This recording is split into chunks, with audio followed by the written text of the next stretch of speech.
పాలమూరు రంగారెడ్డి ఎత్తిపోతల పథకంలో ఈ రాష్ట్ర ప్రభుత్వం మరియు కేంద్ర ప్రభుత్వం కలిసి తెలంగాణకు చేస్తున్నటువంటి ద్రోహం, తెలంగాణకు తలపెట్టినటువంటి దుర్మార్గమైనటువంటి విధానం మీదనే చర్చ జరిగింది. దీని కథ ఏంటంటే చాలామందికి తెలియదు, అవగాహన కూడా ఉండదు. కొత్త తరం వాళ్ళకైతే అసలు తెలియదు. ద రీజన్ వై ఈజ్ సమైక్య ఆంధ్రప్రదేశ్లో అత్యంత దారుణమైనటువంటి వివక్షకు గురైన జిల్లా పాత మహబూబ్ నగర్ జిల్లా. చాలా చాలా దారుణానికి. రీజన్ ఏంటంటే వనరులు లేక కాదు, వసతులు లేక కాదు. కృష్ణానది ప్రవేశిస్తదే మహబూబ్ నగర్ జిల్లాలో. సరే, ఇప్పుడున్న తెలంగాణ, అప్పుడు ఉన్న ఆంధ్రప్రదేశ్ మొత్తం చూస్తే కూడా 300 and above కిలోమీటర్స్ కృష్ణానది పారుతుంది కూడా మహబూబ్ నగర్ జిల్లాలో. 308 కిలోమీటర్లు పారుతుంది, 308 కిలోమీటర్స్ పారుతుంది. ఇది రెండు రాష్ట్రాలు కలిపి లెక్క చూస్తే కూడా. అయినా కూడా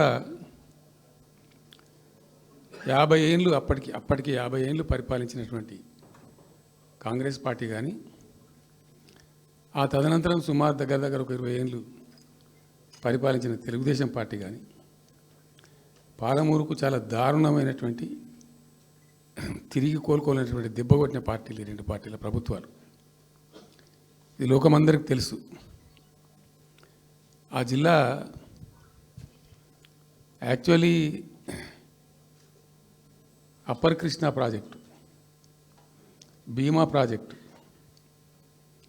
తుంగభద్ర ఎడమ కాలువ ప్రాజెక్టు, దాని ద్వారా ఆనాటికి అన్ని ఫైల్స్ ఉన్నాయి, రికార్డ్స్ ఉన్నాయి. ఏదో ఒకటి స్టోరీ కాదు.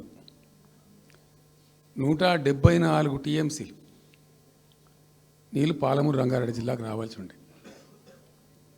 పాలమూరు జిల్లాకు ఆనాటి ప్రతిపాదిత ప్రాజెక్టుల ప్రకారం రావాల్సి ఉండే. ఆంధ్రప్రదేశే ఏర్పాటే తెలంగాణ పాలిట పెనుశాపం. కొంతమందికి నచ్చదు, కానీ పెనుశాపంగా పరిణమించింది ఆంధ్రప్రదేశ్ రాష్ట్ర ఏర్పాటు. మొత్తం తెలంగాణకు, అందులో మోర్ స్పెసిఫికల్లీ మహబూబ్ నగర్ జిల్లాకు జరిగినటువంటి తీవ్రమైనటువంటి అన్యాయం. ఎస్ఆర్సి యాక్ట్ అంటే స్టేట్ రీఆర్గనైజేషన్ యాక్టు స్పష్టంగా చెప్తుంది,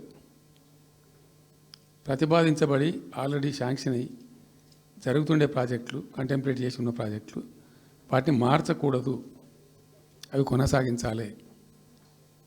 ఆ చట్టం ఉండగా కూడా వాటి అన్నిటిని కాదని వీటిని మొత్తం అబాండన్ చేసి పడేసిండ్రు. అట్లా చాలా చేసినారు. అక్కడ గోదావరి మీద చూసుకుంటే దేవునూరు ప్రాజెక్టు కావచ్చు, ఇచ్చంపల్లి కావచ్చు, రకరకాల ప్రాజెక్టులను అబాండన్ చేసినారు. అందులో అతి తీవ్రమైనటువంటి అన్యాయం మహబూబ్ నగర్ జరిగింది. ఇలా మహబూబ్ నగర్కి ఇచ్చే పాలమూరు ఎత్తిపోతలో మరొకటి కొత్త స్కీమ్ కాదు. గతంలోనే 174 టీఎంసీలకు ప్రాజెక్టులు రూపకల్పన జరిగి అంత అయింది. అయితే మేము చాలా వాదించినాం. మధ్యలో బ్రిజేష్ కుమార్ ట్రిబ్యునల్ వస్తే కూడా అక్కడ పోయి ఆ ట్రిబ్యునల్ని కలిసి చాలా ప్రయత్నాలు చేసినాం. ఉద్యమ సందర్భంలో, ఉపన్యాసాలలో, కరపత్రాలలో, జలసాధన ఉద్యమ సందర్భంలో, మా క్యాసెట్ల రూపంలో, స్పీచ్ల రూపంలో, కరపత్రాల రూపంలో, పోస్టర్ల రూపంలో, క్యాసెట్ల రూపంలో రకరకాలుగా వాదించుకుంటూనే ట్రిబ్యునల్ కూడా వేయాలని పోతే, ట్రిబ్యునల్కు ఉండే ఒక డెలికసీ ఏంటంటే వాళ్ళు రాష్ట్రాల మధ్య పంపిణీ చేస్తారు తప్ప రాష్ట్రం లోపల ఉండేటువంటి ఒక ప్రాంతానికంటే వాళ్ళు చేయరు. మీకు రాష్ట్ర హోదా లేదండి, మీరు ప్రాంతము, మీరు రాష్ట్రంతో కొట్లాడుతున్నారు, అది వేరే సంగతి, కానీ మేము స్వీకరించలేము, తీసుకోలేము చట్ట ప్రకారం అని చెప్పి వాళ్ళు నిరాకరించారు. సరే, ఆ తదనంతరం ఉద్యమం జరిగింది, మీ అందరికీ తెలుసు. ఇక్కడ ఇంకొకటి కూడా తప్పకుండా చెప్పాలి. బచావత్ ట్రిబ్యునల్ ఏర్పాటైనప్పుడు అతను పంపకాలు చేస్తూ బచావత్ ట్రిబ్యునల్లో స్పష్టంగా రికార్డెడ్ ఇప్పుడు ఉంది.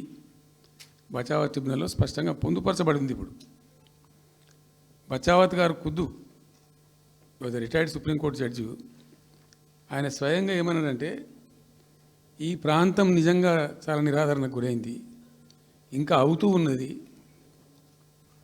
ఆ రోజు విపత్కర పరిస్థితి, దుర్భరమైన పరిస్థితి ఏంటంటే పాలమూరు గురించి గంటెడు నీళ్ళు అడిగిన వాళ్ళు లేడేవాడు.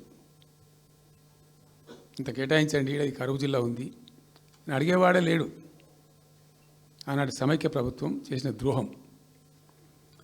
బచావత్ ఏం చేసిండు, మాకు చూడబుద్ధి అయితే లేదు, ఇది మా అంతల మేమే సూమోటో ఈ సమైక్య ప్రభుత్వం ప్రతిపాదించకపోయినా ఒక 17 TMC జూరాల ప్రాజెక్టు మంజూరు చేస్తున్నాము. అయితే సాంకేతిక కారణాలు మరొకటో చూపెట్టి ఈ జూరాల ప్రాజెక్టుని ఇక్కడి నుంచి ఎత్తగొట్టద్దు, వేరే కాడ కట్టద్దు, ఇక్కడ మాత్రమే కట్టి తీరాలి, దానికే అలాట్ చేస్తున్నామని చెప్పి ఒక కండిషన్ పెట్టిండు ఆయన. ఇది ట్రిబ్యునల్. అతను ఒక న్యాయమూర్తిగా పనిచేసిన వ్యక్తి కాబట్టి చూడబుద్ధి కాక ఆ బాధ భరించలేక ఈ కామెంట్ కూడా రికార్డు చేసిండు ట్రిబ్యునల్లో. ప్లస్ ఆ 17 TMC జూరాల ప్రాజెక్టుకు కేటాయించిండు.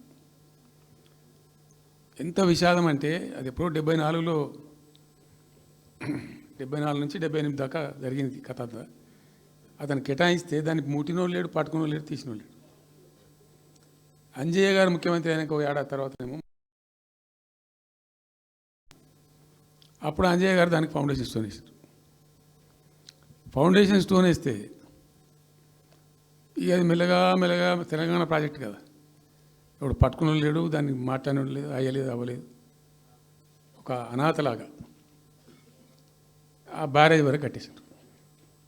దానికి కాలువలు లేవు, నీళ్ళు రావు, పొలాలు పారాయి, కృష్ణానది నీళ్ళు వస్తుంటాయి, గేట్ల ద్వారా పోతుంటాయి. ఎప్పటి వరకు ఈ తతంగం 2001లో గులాబీ జెండా ఎగిరేదాకా ఇదే తతంగం. ఇంకా విషాదం ఏంటంటే అప్పుడు ముఖ్యమంత్రి ఉన్న చంద్రబాబు నాయుడు ఆయన మహబూబ్నగర్ జిల్లాను దత్తత తీసుకున్నాడు. ఆయన దత్తతలో ఉండే చేసి నేను అడాప్ట్ చేసుకుంటున్నా ఈ కరువు జిల్లా, దీన్ని అది చేస్తా, ఇది చేస్తా, పొడి చేస్తా అని మాటలు చెప్పి ఇష్టం వచ్చినన్ని పునాదులు వేసిండు. కలవకుర్తి, మన్ను, మశాను, రకరకాల పునాదులు వేసుకుంటాడు.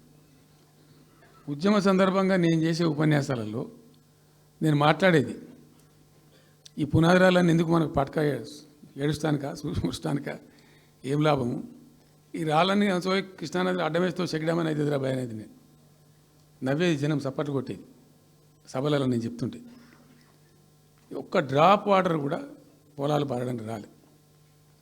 తత్ఫలితమైంది net result. What was the net result?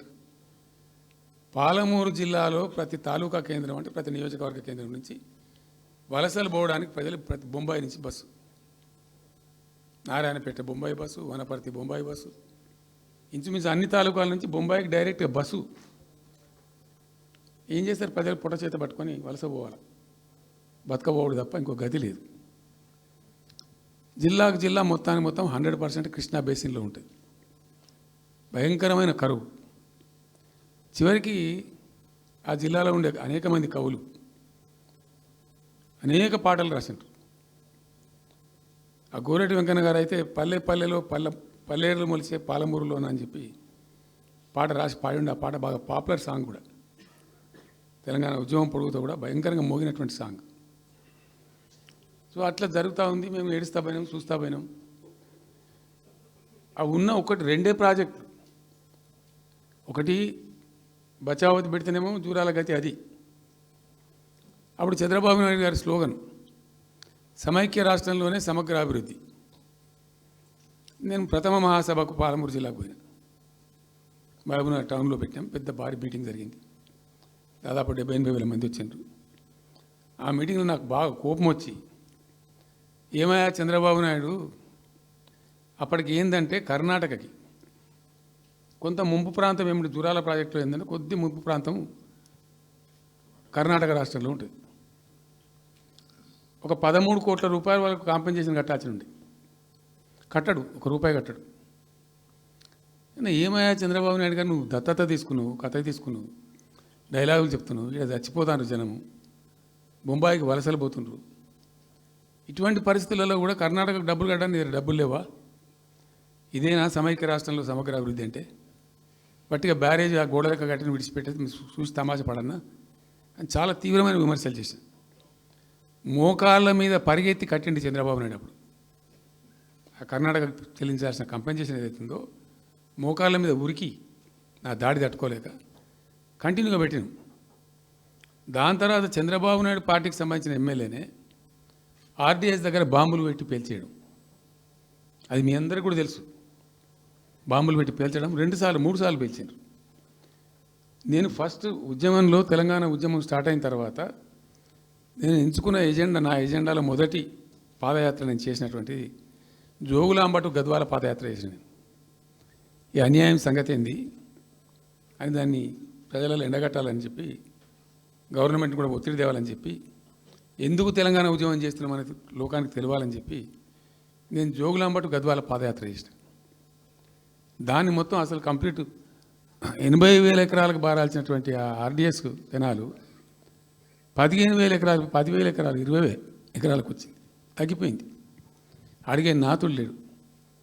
నేను అంతకు ముందే పాదయాత్ర కన్నా ముందే స్వయంగా మేమందరం జిల్లా మహబూబ్నగర్ జిల్లా నాయకులు నేను కలిసి ఆర్డీఎస్ హెడ్ వర్క్స్ ఎక్కడ ఉంటాయంటే కర్ణాటకలో ఉంటాయి, రాయచూరు దగ్గర. అక్కడ దాకా పోయి మొత్తం ఆశాంతం ఆ కాలువ పొడవుతో తిరిగి అర్థం చేసుకొని ఆ తర్వాతనే నేను గద్వాల టు మన ఆలంపూర్ టు గద్వాల పాదయాత్ర పెట్టాం. తిరిగి దాన్ని ఎక్స్పోజ్ చేసినాం. అప్పుడు అక్కడ గొడవ చేస్తే మళ్ళీ అప్పుడు జూరాల లింక్ కెనాల్ని మొదలుపెట్టింది చంద్రబాబు నాయుడు. జూరాల టు ఆర్డీఎస్కు లింక్ కెనాల్ అని మళ్ళీ డ్రామా కట్టి, అంటే ప్రతిసారి ఏమార్చడము తెలంగాణ ప్రజలను ఒక రకమైన దగా చేయటం తప్ప రాలే, ఒక డ్రాప్ వాటర్ రాలే, ఎప్పుడు రాలే. సరే కొట్లాడుతూ పోయినాం, ప్రజలు బాగా కలిసి వచ్చిండ్రు, సందర్భం కలిసి వచ్చింది, తెలంగాణ అదృష్టం బాగుంది, తెలంగాణ రాష్ట్రం ఏర్పడింది. ఇదంతా కూడా మీకు అన్న ముందు జరిగిన చరిత్ర, ప్రతి ఒక్కరికి తెలిసిన చరిత్ర. ఇది ఏం కొత్త స్టోరీ కాదు, కల్పిత కథ కాదు, పుట్టించి చెప్పేది కాదు. పాలమూరు జిల్లా యొక్క దరిద్రం, ఆ దరిద్రంలోకి పాలమూరు నెట్టివేయబడ్డ పరిస్థితి. నేను అందుకే ఊకే మొత్తుకునేది కదా, తెలంగాణ వెనుకబడ్డ ప్రాంతం కాదు, వెనుక పడేయబడ్డ ప్రాంతం, వెనుకకు నెట్టివేయబడ్డ ప్రాంతం అని చాలాసార్లు చెప్పేది. నేను వందల ఉపన్యాసాల్లో చెప్పాను. అది ప్రూవ్ టు బి కరెక్ట్. దాని తర్వాత ఎక్కడి దాకా పోయిన పరిణామాలంటే, పాలమూరు జిల్లాలో ఎండాకాలం వచ్చిందంటే గంజి కేంద్రాలు పెట్టేది. ఏడిసిన మేము ఒకరోజు గంజి కేంద్రాలతోని పాలమూరు, ఎందుకంటే యువకులంతా పాపం వలస ఉన్న ముసలి వాళ్ళు చచ్చిపోడు, తిండి దొరకక, దానికి గంజి కేంద్రాలు పెట్టి కమ్యూనిస్ట్ పార్టీలు వాళ్ళు వచ్చేది కొంత అడావుడు చేసి ప్రజలకు కొంత గంజి పోసే ప్రయత్నం. చివరి గంజి కేంద్రాలు పెట్టే స్థాయికి దిగజారిపోయింది పాలమూరు. కృష్ణా నది 300 కిలోమీటర్లు పారే జిల్లాలో చాలా దారుణం పోయింది. లివ్వా అంటే కేటాయింపులు ఉన్నాయి, పత ఉంది, కార్ఖానా ఉంది, అప్పర్ కృష్ణా పేరుంది, తుంగభద్ర కాలువ పేరుంది, రకరకాల భీమా ప్రాజెక్టు పేరుంది, అన్నీ ఉంటాయి కానీ ఇవి రాదు. చూడడానికి మళ్ళీ ముఖ్యమంత్రి దత్తతలో ఉంటుంది కానీ రాదు, ఏమీ రాలే. ఇంకా అందంగా ఈ ప్రాజెక్టులను, నేను కూడా అప్పుడు తెలుగుదేశం పార్టీలో పనిచేసిన కదా, ఈ ప్రాజెక్టులకు పెండింగ్ ప్రాజెక్టులను పేరు పెట్టిన ఒక టైటిల్ గొప్పతనంలాగా పెండింగ్ ప్రాజెక్టుల జాబితాలో వాటిని తోసేసి పాలమూరున ఆ గతికి తెచ్చిండ్రు. సరే రాష్ట్రం వచ్చిన తర్వాత జరిగింది ఏంది, టోటల్గా మేము సమీక్ష చేసుకున్నాం. గోదావరి ఏంది, గొంగడ ఏంది, కృష్ణ అయింది, మనకు రావాల్సిన వాటా అయింది, దగా జరిగింది ఎక్కడ, ఎట్లా సరిదిద్దాలా, ఎట్లా మన ప్రయాణం ముందుకు పోవాలా, ఏం జరగాలి అని ఆలోచన చేసినాం. చాలా తీవ్రమైనటువంటి మదన పడ్డాం. టాప్ ప్రయారిటీలో ఈ జిల్లా ఆదుకోవాలి మనం, అత్యంత భయంకరమైన కరువు ఉంది ఇక్కడ. కొంచెం లైన్లో పెట్టుకోవాలి. ఇప్పుడు మన సొంత రాష్ట్రం కాబట్టి మనకు ఆ ఇబ్బందులు ఉన్నాయని చెప్పి మా ప్రస్థానం ప్రారంభించాం. మొట్టమొదలు యుద్ధ ప్రాతిపదికన ఏవైతే పెండింగ్ ప్రాజెక్టులను పెట్టినరో వాటిని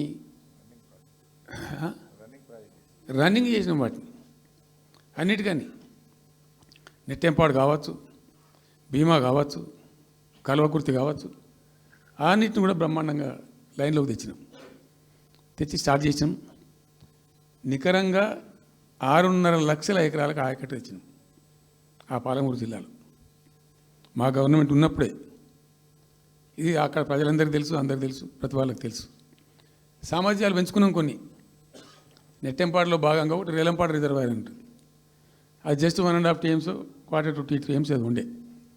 నేను రివ్యూ చేసి అక్కడ రైతులతో మాట్లాడి మీకు పంట పండదు, కష్టమవుతుంది కాబట్టి దీన్ని కొద్దిగా పెంచాలని చెప్పి డబుల్ ద సైజ్ చేసినాం, 4 TMs చేసినాం పంట పండాలి కాబట్టి.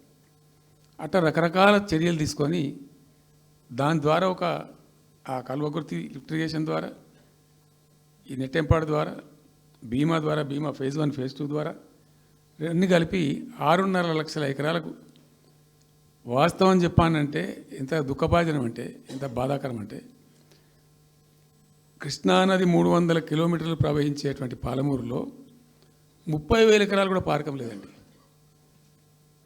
RDS అన్నీ కలిపి లేదు, అసలు రావు, నీళ్ళు రావు, కాలువ లేదు, పొలం లేదు, ఏం లేదు. అందుకే అది వలసల జిల్లా అని పేరు ఎందుకు వచ్చింది పాలమూరుకు? ఎందుకు వలస పోతారు ప్రజలు? ఎంత కంపల్సరీ ఉంటే పోతారు, ఎంత దుఃఖం ఉంటే పోతారు, ఎంత బాధ ఉంటే పోతారు. ఆ విధంగా ఒక 6.5 లక్షల ఎకరాలు దానికి తెచ్చినాం. మిషన్ కాకతీయలో కొద్దిగా ప్రయారిటీ పెట్టి, భౌగోళికంగా బాగా విశాలంగా ఉండే జిల్లా కాబట్టి ఇప్పుడు కొత్త జిల్లాలు చేసుకున్నాం, కానీ ఆ రోజు అది పెద్ద జిల్లా. దానికి మిషన్ కాకతీయలో టాప్ ప్రయారిటీ ఇచ్చి మైనర్ ఇరిగేషన్ చెరువులు మొత్తాన్ని పోయినాయి ఇక అమ్ముకున్నారు, అబాండనైనాయి. మిగిలిన వాటిని కొన్ని సామర్థ్యాలు పెంచి ఒక పద్ధతికి తెచ్చినాం. అదో 1,20,000, 1,50,000 ఎకరాలకు అది దోహదపడ్డది. చెక్ డ్యాములు కూడా కట్టుకున్నాం. చాలా వాగుల మీద 100 కొద్ది చెక్ డ్యాములు కట్టినాం. ఇవన్నీ కూడా మీ కళ్ళ ముందే జరిగినాయి, మీ అందరికీ కూడా తెలుసు. ఈ RDS కెనాల్కి మోసం జరిగింది కాబట్టి మధ్యలో తుంగభద్ర మీద పెట్టి తుమ్మిల లిఫ్ట్ కూడా తెప్పించి తుమ్మిల లిఫ్ట్ కూడా పూర్తి చేసినాం. ఏది RDS ద్వారా కోల్పోయిన ఆయకట్టును రిస్టోర్ చేయడానికి తుమ్మిల లిఫ్ట్ కూడా స్టార్ట్ చేసినాం, నీళ్ళు పోపించినాం, బ్రహ్మాండంగా ఆయకట్టు అంతా పార్పించినాం. ఇట్లా అనేక రకాల చర్యలు అవి తీసుకొని ఒక 6.5 లక్షల ఎకరాలకేమో నెట్ ఆయకట్టు వచ్చింది. ఇండైరెక్ట్ ఆయకట్టేమో భూగర్భ జలాలు పెంచడానికి కట్టిన చెక్ డ్యాములు, మైనర్ ఇరిగేషన్ బాగు చేయడం, దాని ద్వారా కూడా 1,50,000 ఎకరాలకు వచ్చింది. ఆ తదనంతరం మరి మనం ఎట్లా ముందుకోవాలా, ఏం చేద్దామని చెప్పి ఈ రంగారెడ్డి జిల్లా కూడా వాళ్ళు పాపం కృష్ణా బేసినే, ప్రతి డ్రాప్ రంగారెడ్డిలో పడే ప్రతి వర్షం చుక్క కృష్ణానదికి పోతుంది, ఇంకెక్కడికి పోదు. నల్లగొండ జిల్లాలో కురిసే ప్రతి వర్షం చుక్క కూడా కృష్ణానదికి పోతుంది. 100% ఈ 3 జిల్లాలు కూడా నల్లగొండ, రంగారెడ్డి, పాలమూరు ఇవి 100% కృష్ణా బేసిన్లో ఉన్నాయి. మనము ఏదైతే మనకు కేటాయించినరో ప్రాజెక్ట్ వైజ్నో ఇంకోటనో కంబైన్డ్ స్టేట్ ఉన్నప్పుడు జరిగినటువంటి మోసం నుంచి బయటికి రావాలంటే మనం రాష్ట్రం ఏర్పడ్డ తర్వాత కొట్టాడాలి, మన వాటా మనం సాధించాలి. రివిజన్, కృష్ణా జలాల యొక్క పునఃపంపిణీ మీద ట్రిబ్యునల్ వేయించుకోవాలి, రివిజన్ పెట్టియాలి అని ఒక స్ట్రాటజీ పెట్టి దాన్ని కొట్లాను. సరే, ఇందాక నేను చెప్పినట్టు దేవుని దయ వల్ల తెలంగాణ రాష్ట్రం వచ్చింది. ఈ ప్రాజెక్టు కంప్లీట్ చేస్తూనే పాలమూరు రంగారెడ్డి ఎత్తిపోతల పథకానికి శ్రీకారం చుట్టాం. యాక్చువల్ ఫ్యాక్ట్ ఏంది, పాలమూరు రంగారెడ్డికి మేము ఆ రోజు మనసులో ఇంటర్నల్గా మాట్లాడుకొని డిపార్ట్మెంట్ కావచ్చు, క్యాబినెట్ కావచ్చు, వితిన్ ద పార్టీ కావచ్చు, ఆ జిల్లాల నాయకులతో కావచ్చు, మా స్ట్రాటజీ ఏంది, పాలమూరు రంగారెడ్డి ఎత్తిపోతల పథకానికి 170 TMs తీసుకోవాలి. This was the strategy of BRS government. ఎక్కడి నుంచి తీసుకోవాలా, అనేక ఆంక్షలు, మాటలు బట్టి డైలాగులు, ఏపీ నుంచి వచ్చే వ్యతిరేకత, ఇవన్నీ దృష్టిలో పెట్టుకొని ఏం చేసినాం, నికరంగా లెక్కలు తెప్పించినాం.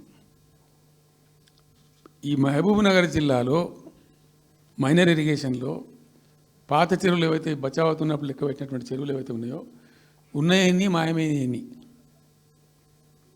వాటి సామర్థ్యం ఆ రోజు ఎంత, ఇవాళ నెట్ సామర్థ్యం ఎంత అని లెక్కలు తీసి కేంద్రానికి సమర్పించి ఒక 45 టీఎంసీ రెండు దానికి కేటాయించింది ఆ రోజు మేము ఎంత అంటే 90.81 టీఎంసీ.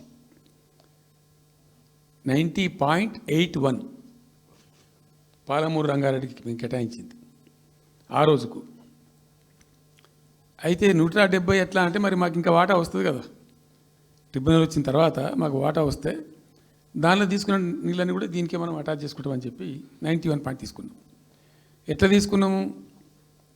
బచావత్ ట్రిబ్యునల్లోనే ఒక తీర్పు చాలా స్పష్టంగా ఉన్నది, డెసిషన్ అది ట్రిబ్యునల్ యొక్క నిర్ణయం. ఏంటిది? ఆంధ్ర వాళ్ళు మొదటి నుంచి కూడా మేము కొంత గోదావరి నీళ్లు కృష్ణా డెల్టాకి తెచ్చుకుంటాం, నాగార్జునసాగర్ ఆయకట్టుకు తెచ్చుకుంటాం, మరో దాన్ని తెచ్చుకుంటాం అనే పద్ధతులు మొదలుపెట్టి తెచ్చుకున్నారు. దాంట్లో భాగంగా 80 టీఎంసీలు వాళ్ళు తీసుకుంటున్నారు. ఇది పోలవరం కట్టి ఆ కెనాల్ అప్పుడు వైఎస్ రాజశేఖర్ తవ్వింది కదా, పట్టిసీమ లిఫ్ట్ పెట్టిండ్రు, ఇనీషియల్ లిఫ్ట్ పెట్టిండ్రు, తర్వాత ఇప్పుడు కెనాల్ అయింది. సో దాన్ని 80 టీఎంసీలు వాళ్ళు వాడుకుంటున్నారు, ఎక్కువనే వాడుకుంటున్నారు. సో వాళ్ళు డిపిఆర్లో సబ్మిట్ చేసినారు చాలా క్లియర్గా స్పష్టంగా. ఏమని? 80 టీఎంసీలు మేము తీసుకుంటున్నాం, 80 టీఎంసీలు పైన 5 రాష్ట్రాలకు బచావ్ ట్రిబ్యునల్ ప్రకారం ఇస్తాం. అది 3 రాష్ట్రాలకు ఇస్తారు, తెలంగాణ రాష్ట్రానికి, కర్ణాటకకు, మహారాష్ట్రకు. తెలంగాణకు 45, వాళ్ళిద్దరు కలిపి 35. కర్ణాటకకు 21 టీఎంసీ, మహారాష్ట్రకు 14 టీఎంసీ. వాళ్ళిద్దరు కూడా వాడుకుంటున్నారు. అది కర్ణాటక వాళ్ళు ఆల్రెడీ ఆర్ యూజింగ్ 21 టీఎంసీ ఏదైతే పోలవరం నీళ్ళు అక్కడ వాళ్ళు తీసుకున్నారు కాబట్టి దాని కంపెన్సేటర్ కింద వచ్చినటువంటి దాన్ని they are using it. Right రాయాలి. మహారాష్ట్ర కూడా వాడుతున్నారు. లెక్కల్లో చూపించారు వాళ్ళు, వాళ్ళ ప్రాజెక్టుల డిపిఆర్లో వాళ్ళ లెక్కల్లో చూపెట్టిండ్రు. ఇక వాడుకోవాల్సింది వాళ్ళు మనం. సో ఆ 45 టీఎంసీ మనది ఉంది కదా, మనకు ట్రిబ్యునల్ కేటాయించిందే కదా, అప్పనంగా ఏదో వచ్చేది కాదు కదా. సో ఆ 45 ఈ మైనర్ ఇరిగేషన్ లాసెస్ 45 కలిపి 90.81 టీఎంసీలకు దాన్ని ప్రతిపాదించాం. It has a strong basis. ఏదో గాలిలే అడగోలు జమాబందీ ఏర్పడతాడు చేసింది కాదు. ఒక స్పష్టమైనటువంటి విధానంతో, ఒక అవుట్లుక్తో, భవిష్యత్తు ప్రయోజనాలను దృష్టిలో పెట్టుకొని చేసినటువంటి చర్య చేసినాం. ప్రాజెక్టు 30,000 కోట్లు, 35,000 కోట్లు మంజూరు చేసినాం. అందులో 27,000 కోట్లు ఖర్చు పెట్టినాం. ఆల్మోస్ట్ దగ్గర 88-90% పనులు పూర్తి అయిపోయినాయి. ఈ ఆంధ్రాతోని పంచాయతీ ఉంటుంది ఎప్పటికైనా. వాళ్ళు పోతిరెడ్డిపాడు పొక్కగొట్టి దాన్ని పెంచి, ఇక దాన్ని ఇంకింత పెంచి ఈ తెలుగు గంగా అనే పేరు మీద మొదలై అది ఎటెటెటెటు పోతుంది ఇక అడవుల జమాబంది. కాబట్టి మనం క్విక్కెస్ట్ పాసిబుల్ టైంలో తీసుకోవాలని ఆ వచ్చే వాటర్ను అక్కడ ఎంటైర్ వరల్డ్లో ఇక్కడ లేవండి 145 మెగావాట్స్ కెపాసిటీ పంప్స్ పెట్టినాం అక్కడ. Specially prepared, those pumps were prepared by BHEL of India. 145 మెగావాట్ల పంపులు అసలు ఇండియాలో ఎక్కడ ఏ ప్రాజెక్టుకు లేవు. ఎందుకని ఆ పంపు స్విచ్ ఆన్ చేసిన నేను, నీళ్ళు వచ్చినాయి. ఒక్క పంపు స్విచ్ ఆన్ చేస్తేనే ఇట్లా కాలువలు తల్లాడుతుండే. ఇట్లా అంటే ఆ గొడవ ఉంది కాబట్టి వాళ్ళు అటు పోతిరెడ్డి పడి పక్క నుంచి వాళ్ళు తీసుకుపోతూ ఉంటారు. ఆ వర్షాలు వచ్చినప్పుడే మనం తీసుకోవాలి, ఇంకో గత్యంతరం లేదు. కాబట్టి క్విక్కెస్ట్ పాసిబుల్ టైంలో ఈ రిజర్వాయర్లు నింపుకుంటే మనం సేఫ్ అయిపోతాం, జిల్లా కాడికి కొంత న్యాయం జరుగుతుందని చెప్పి ఆ 145 మెగావాట్స్ కెపాసిటీ ఉండే పంప్స్ పెట్టినాం. ఇప్పుడు పంప్స్ అన్నీ ఆల్మోస్ట్ ఇన్స్టాల్ అయినాయి. మరి ఈ గవర్నమెంట్లో వీళ్ళు ఏం పట్టించుకుంటలేరు, అసలు ఏం చేస్తలేరు. అయితే జరిగిన తర్వాత ఏమైంది?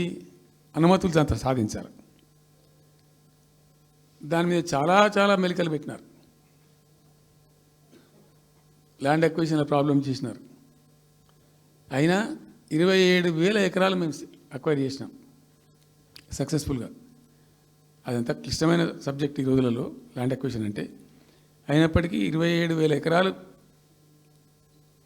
అక్వైర్ చేసినాం, 27,000 కోట్లు ఖర్చు పెట్టినాం. అంత కాన్సన్ట్రేట్ చేసినాం. గ్రీన్ ట్రిబ్యునల్కి పోయినారు, ఆ స్టేని క్యాన్సిల్ చేయించినాం.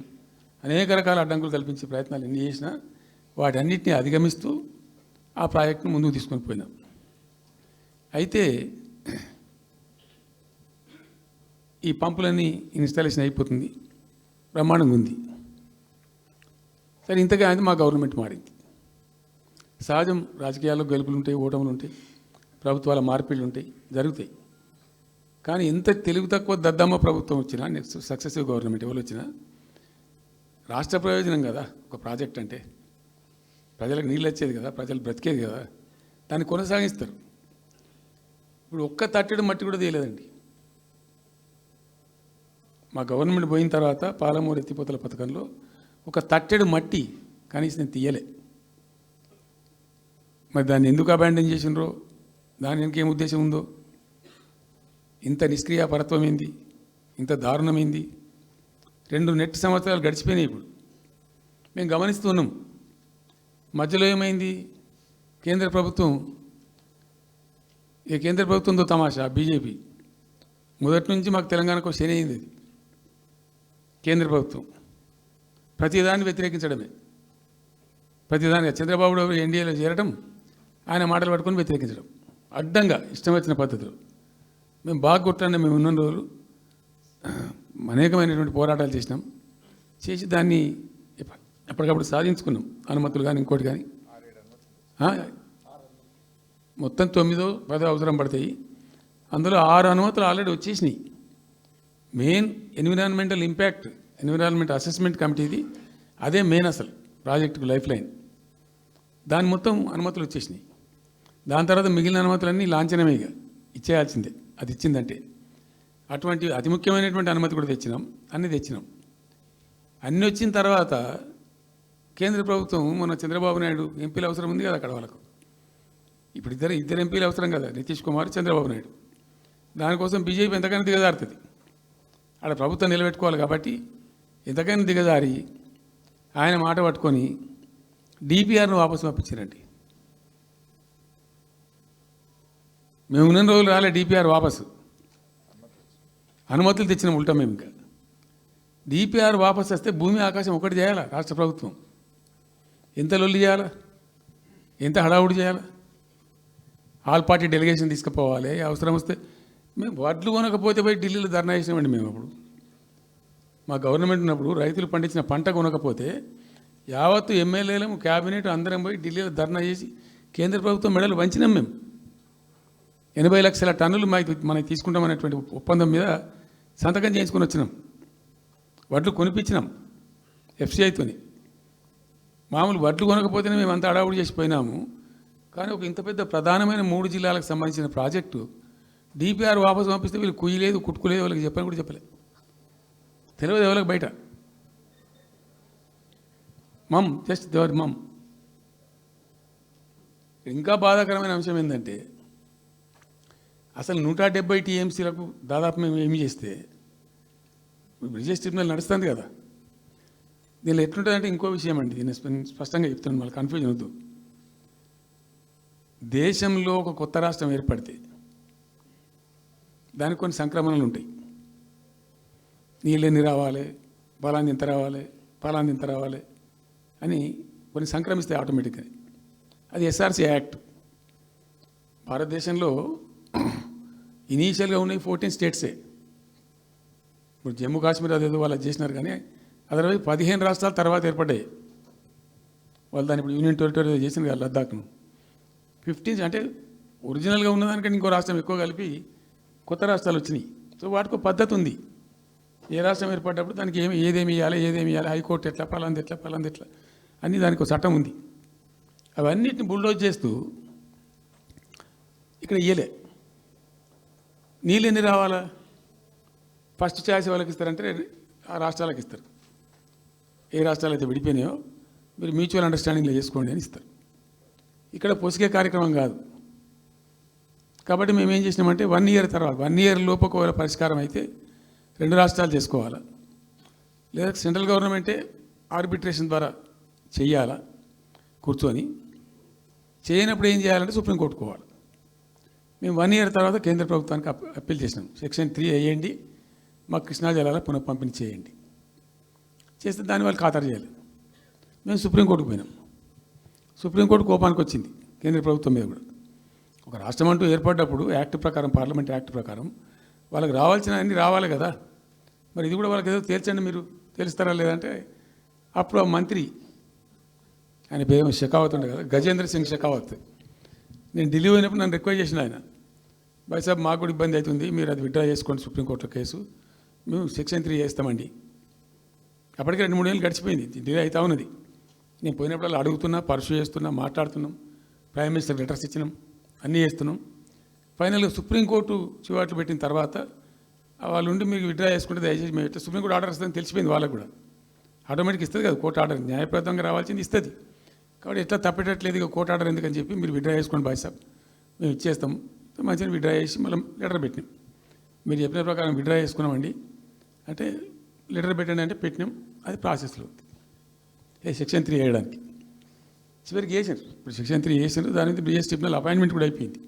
ఇప్పుడు వాదనలు జరుగుతున్నాయి, మాకేం రావాలి, మీకేం రావాలి, తెలంగాణ రాష్ట్రం, ఆంధ్ర రాష్ట్రం మాట్లాడుతూ ఉన్నారు. సో ద క్వశ్చన్ ఏంది, అక్కడ ఉంది, ఇప్పుడు తేలుతుంది. మా ఉద్దేశం ఏంది, 90 టీఎంసీలు అయితే మాకున్నాయి నికరం, మాకు ఎవరు ఇచ్చేది ఏం లేదు, ఎవరు అడుక్కునేది ఏం లేదు. అడిషనల్ ఇంకో 60-70 టీఎంసీ, ఇంకో 70-80 టీఎంసీ కావాలంటే ఎట్లా అంటే, ఈ ట్రిబ్యునల్లో వచ్చేటువంటి అధిక వాటా ఏదైతే మనకు ఉంటుందో, ఇందులో ఒక గుడ్ సైన్ అని ఈయన బ్రిజేష్ ట్రిబ్యునల్ ఏం చేసిండు, వచ్చిన తర్వాత ఆయన ఒకటి చేసిండు. అంతకుముందు చట్టం ఏముంటుండే, 75% డిపెండబిలిటీ మీదనే నదుల నీళ్ళు కేటాయింపు జరగాలి, 75% డిపెండబిలిటీ మీద. మన కృష్ణా జలాలు ఇచ్చినప్పుడు అట్లే ఇచ్చిండ్రు. ఈయన బ్రిజేష్ ట్రిబ్యునల్ వచ్చిన తర్వాత ఈయన ఏం చేసిండంటే 75% బోల్డ్ అండి, మంచి సర్ప్లస్ ఇయర్స్లో చాలా వర్షాలు పడుతున్నాయి, కావాల్సిన నీళ్ళు వస్తున్నాయి, అవి వేస్ట్ అవుతున్నాయి అనవసరంగా, అట్లెందుకు కేటాయింపులు చేసుకుందాం, 65% డిపెండబిలిటీ పెట్టుకుందాం అని చెప్పి పెట్టిండు. దాని ద్వారా ఏమైంది, మన కృష్ణా నదిలో ఒరిజినల్గా వచ్చిన అలాట్మెంట్ 811 టీఎంసీ, 811 టీఎంసీలే బచావ్ ట్రిబ్యునల్ ప్రకారం. కానీ తదనంతరం ఈయన బ్రిజేష్ వచ్చిన తర్వాత అది ఆల్మోస్ట్ 1005కి పోయింది, ఇంకో 195 టీఎంసీ పెరిగింది. ఆ 10% యాడ్ చేసే వరకు పెరిగితే అలా మనకు కూడా ఆటోమేటిక్ వాటా వస్తుంది. ఇప్పుడు తేలుతుంది అది. సో మేము ఆశపడ్డది ఏంటంటే, ఒరిజినల్గా పెట్టుకున్నటువంటి ఈ 90 టీఎంసీ అది బచావ్ ట్రిబ్యునల్ ఇచ్చిందే 45 టీఎంసీ. 45 టీఎంసీ మనం హైయర్ ఇరిగేషన్ లెక్కలు బాజాప్తా తీసి ఇచ్చినాం కాబట్టి అది యాక్సెప్ట్ చేసిన వాళ్ళు. ఈ 90 టీఎంసీ ప్లస్ ఇప్పుడు అడిషనల్గా వచ్చేది కలిస్తే మనకు దాదాపు 170-160 దాకా తీసుకొని పోవచ్చు. కంఫర్టబుల్ ఉంటాం మనం, ఇక్కడ డ్రింకింగ్ వాటర్ కానీ ఇంకోటి కానీ బాధ లేకుండా ఉంటాం, ఆ జిల్లా సుభిక్షం అవుతుంది అని ఆల్రెడీ పాలమూరు జిల్లాలో తెచ్చుకున్నటువంటి 6.5 లక్షల ఎకరాల ఆయకట్టు ప్లస్ దీనిలో ఒక 7 లక్షలు వస్తుంది పాలమూరు, అంటే 13.5 lakhs పోతుంది. పాలమూరు జిల్లా కాడికి వస్తే నియోజకవర్గానికి 1,00,000 ఎకరాలు వారాలి. అంత కృషించి అంత కునారిల్లి 60 ఏళ్ళు ఏడిసి గోసపడ్డ పాలమూరుకు ఒక పెద్ద రిలీఫ్ వస్తుంది. దీంతో మొత్తం జిల్లా టాప్ టు బాటం అంతా కూడా ఒక అద్భుతమైనది ఉంటుంది. గ్రావిటీ వారేకాడికి గ్రావిటీ వారుతుంది, లిఫ్ట్ వారుతుంది, చాలా అద్భుతంగా ఉంటుందని చెప్పేసి. తర్వాత వర్షపాతం నీళ్ళు కూడా చాలా వరకు ఈ చెక్ డ్యామ్లలో దానిలో అడ్డుకుంటాం కాబట్టి గ్రౌండ్ వాటర్ కూడా బాగా పెరుగుతుంది. ఎట్లా ఫ్రీ పవర్ ఇస్తున్నాం కాబట్టి దాని ద్వారా కూడా లాభాలు జరుగుతాయని చెప్పి అసెస్మెంట్ చేసి ఇచ్చినాం. నిజంగా కూడా పాలమూరు ఒక టైంలో తెలంగాణ వచ్చిన తర్వాత 4-5 ఏళ్ళకి నేను పోతే, ఎందుకో పోయినాం, బస్సు యాత్ర చేస్తే చాలా అద్భుతంగా ఎక్కడికక్కడ వరికోత మిషన్లు, కళ్ళాలు, అంతకుముందు పాడుబడ్డ ఇల్లు కనిపించే పాలమూరులో నా కళ్ళతో నేనే చూసిన. ఇంకా ఇది అంతా కంప్లీట్ అయిపోతే ఈ అనుకున్న 15 లక్షల ఎకరాలకు నీళ్ళు వస్తే చాలా దివ్యంగా ఉంటుందని చాలా సంతోషపడుకుంటూ పోయినాం. సరే, ఇప్పుడు కేంద్ర ప్రభుత్వం కొత్తగా తాకీదు, అది ఎవరు చెప్పినారో తెలియదు, వాళ్ళు చెప్తున్నారు. ఇప్పుడు గవర్నమెంట్ ఉన్న వాళ్ళు చెప్తున్నారు. ఏంది, మీరు 90 టీఎంసీలు పెట్టుకున్నారు, పాత గవర్నమెంట్ పంపించింది, ఒకటి డిపిఆర్ తిప్పి పంపించిండ్రు, దాని మీద సడి లేదు, సప్పుడు లేదు, లుల్లి లేదు, లూకాండం లేదు, తల ఊగుతున్నారు. ఎందుకు తల ఊగుతున్నారు? రాష్ట్ర ప్రయోజనాలు కాపాడడానికి లేకపోతే, రాష్ట్రానికి వచ్చిన నీళ్ళని కూడా కాపాడే స్థితి లేకపోతే ఇదేం దద్దమ్మ ప్రభుత్వం? ఇంత చేత కానీ ప్రభుత్వం ఉంటే ఎట్లా? నోరు లేని ప్రభుత్వం ఉంటే ఎట్లా? పెద్ద నోరు పెట్టుకొని పెద్ద గడబడి చేయాలి కదా. ఒక 10 టీఎంసీలు పోతేనే ఒక్కొక్క రాష్ట్రం ఎక్కడ దాకా పోయి కొట్లాడతారు. ఇవాళ మొత్తం డిపిఆర్ఏ పంపించి ప్రాజెక్ట్ని ఆగం చేసే పరిస్థితి వస్తే సప్పుడు లేదు. ఒకటి రెండవది ఇప్పుడేం చేసిండ్రు, ఇరిగేషన్ మంత్రికి లెటర్ రాసిండు. వాడు చెప్పిండా చెప్పలేదు భగవంతుని గారికి 45 టీఎంసీలు ఇవ్వండి మాకు అనుమతి అని చెప్పి. ఎట్లా రాస్తావు నాకు అర్థం కాదు. నువ్వు ఏ ముఖం పెట్టుకొని రాస్తావు? ఇదో ప్రభుత్వమా? ఉన్న వస్త్రానికి పోతే అనవస్త్రం పోయింది అన్నట్టు ఉన్నది కూడా కొట్టుకుంటారు ఎవడన్నా. ఎవరై నీళ్ళు అవి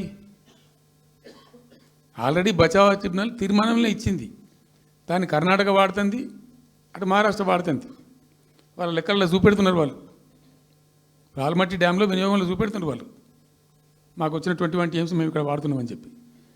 ఆ 2 ఎగువ రాష్ట్రాలు వాడుతుంటే ఇక్కడ వచ్చి మనకు వచ్చినటువంటిది బాజాప్తా అది కూడా ట్రిబ్యునలే కదా, బచావత్ కూడా ట్రిబ్యునలే కదా. ఆ ట్రిబ్యునల్ తీర్పు ద్వారా వచ్చిన 45 టీఎంసీలు నువ్వు ఎందుకు ఆపుతున్నావు ఇప్పుడు?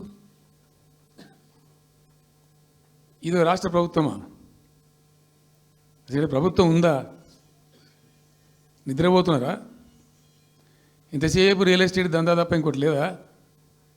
ఇల్టు భూములు ఎట్లా అమ్ముదాం, పల్టు భూములు ఎట్లా అమ్ముదాం, ఆ భూములు ఎట్లా దెబ్బ పెడదాం, ఇంత కమిషన్ కొడదాం, ఇది తప్ప రాష్ట్ర ప్రయోజనాలు, నీళ్లు, రైతులు, మనుషులు లేరా? ప్రాజెక్టులు ఎందుకు 2 నెలల నుంచి ₹1 పెట్టలే? ఎందుకు ఒక తట్టడి మట్టి తీయలే? ఎవరు నిరోధించింది మిమ్మల్ని? ఎవరు అడ్డుపడ్డారు మీకు? ఎవరు కట్టేసారు మీ కాళ్ళను? అటు పైసా పనిచేయరు, నిష్క్రియాపరత్వంగా ఉంటారు. డిపిఆర్ పంపిస్తే సపోర్ట్ చేయరు. ఇలా చివరికి 45 టీఎంసీ అని రాస్తారు. అంటే ఏం కాబోతుంది? ఎవరో ఒత్తిడి ఉంది దీని వెనుక? ఏం కుట్ర దాగి ఉంది ఇది? 2 ఏళ్ళ నుంచి నేను మౌనం పాటించి చూసుకుంటూ వస్తున్నాం. తప్పని పరిస్థితి నేను బయలుదేరినప్పుడు తప్పదు. అటు కేంద్రాన్ని ఎక్స్పోజ్ చేస్తాం, ఇటు రాష్ట్రాన్ని ఎండగడతాం ప్రజల మధ్యలో ఖచ్చితంగా. ఇలా మొత్తం విస్తారంగా మాట్లాడినాం, చర్చించినాం. చాలా పెద్ద ప్రజా ఉద్యమాన్ని శ్రీకారం చుడతాం. కంపల్సరీ పాలమూరు, రంగారెడ్డి, నల్లగొండ జిల్లాలలో గ్రామాన దానికి పోస్టర్ డిజైన్ అవుతుంది, కరపత్రం డిజైన్ అవుతుంది. ప్రజా ఉద్యమాలు చేస్తాం, పెద్ద బహిరంగ సభలు పెడతాం.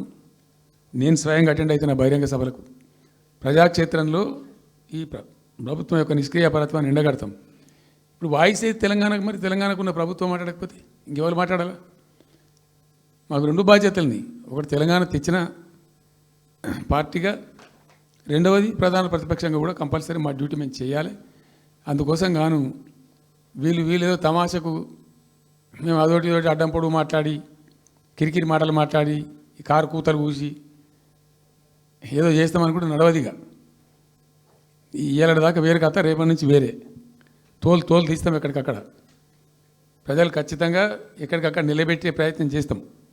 అడుగున చెక్ చేస్తాం, ప్రతి విషయంలో చెక్ చేస్తాం. Sufficient time we have given. మేము తొందరపడి మేము ఎందుకు కన్నెర్రయ్యి మా ప్రభుత్వం పోయింది వీళ్ళు వచ్చింది అనేటువంటి ఒక పిచ్చి అయ్యి అట్లా మేము చేయలే, అటువంటి వాడికి పోలే. ఇష్యూల మీద పోరాడుతున్నాం, ఒకే ఫీజు రియంబర్స్ మీద పోరాడుతున్నాం, ఇంకోటి పోరాడుతున్నాం.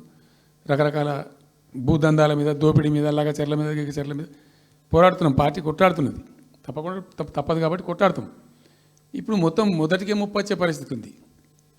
అటు గోదావరి మీద అరాకిరి చేసి చంద్రబాబు నాయుడు, ఏపీ ప్రభుత్వం నల్లమల సాగరు, ఈ సాగరు, ఆ సాగరు, అటు గోదావరి దోపిడీ జరుగుతూ ఉంటే దాని మీద సప్పులు లేదు. ఇటు కృష్ణలో ఇంత ఘోరంగా పాలమూరు ఎత్తిపోతల మీద దీని మీద సప్పులు లేదు.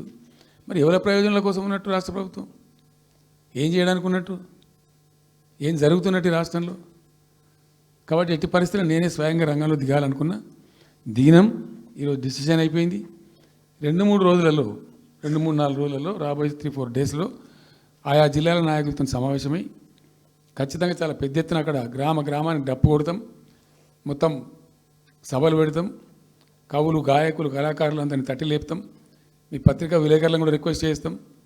అక్కడ జరిగే అన్యాయాన్ని, ప్రజలకు జరిగేటువంటి అన్యాయాన్ని, ఈ జలదోపిని అరికట్టాలని ఈ కేంద్ర ప్రభుత్వం అవలంబిస్తున్న విధానాన్ని కూడా తప్పకుండా చేస్తాం. ఇన్ని రోజులు ఒక రకంగా పోయినాం, కానీ తప్పేటట్లేదు. ఇప్పుడు ఎవరితోనైనా సరే కొట్లాడతాం, తెలంగాణ కోసం భయపడం, యాందాకాని పోతాం, ఈ కొండ మీద గోపైనా సరే కొట్లాడతాం, తప్ప ఇడిచిపెట్టాం.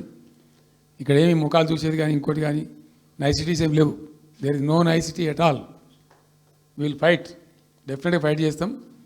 ఎందుకంటే రక్షించుకోవాలి, రాష్ట్రం యొక్క హక్కులు రక్షించుకోవాలి, నీళ్లు రక్షించుకోవాలి, రాష్ట్ర ప్రజల ప్రయోజనాలు రక్షించుకోవాలి. ఈ విధంగా ఇప్పుడు మా కళ్ళ ముందే జరిగినటువంటి దీనిలో ఈ దుర్మార్గంలో ఎట్లా మౌనం పాటిస్తాడు కేసీఆర్? ఎందుకు మౌనంగా ఉంటాం? ఎవరి కోసం ఉంటాం? ఎందుకోసం ఉండాలి? కాబట్టి అరాకిరి ముచ్చట్లు కావు. ఇష్టం వచ్చినట్టు మాట్లాడి ఇష్టం వచ్చినట్టు ఆల్తు ఫాల్తు కూతలు కూసి ఏదో చేస్తామంటే అది జరిగేది కాదు, జరగనీయం.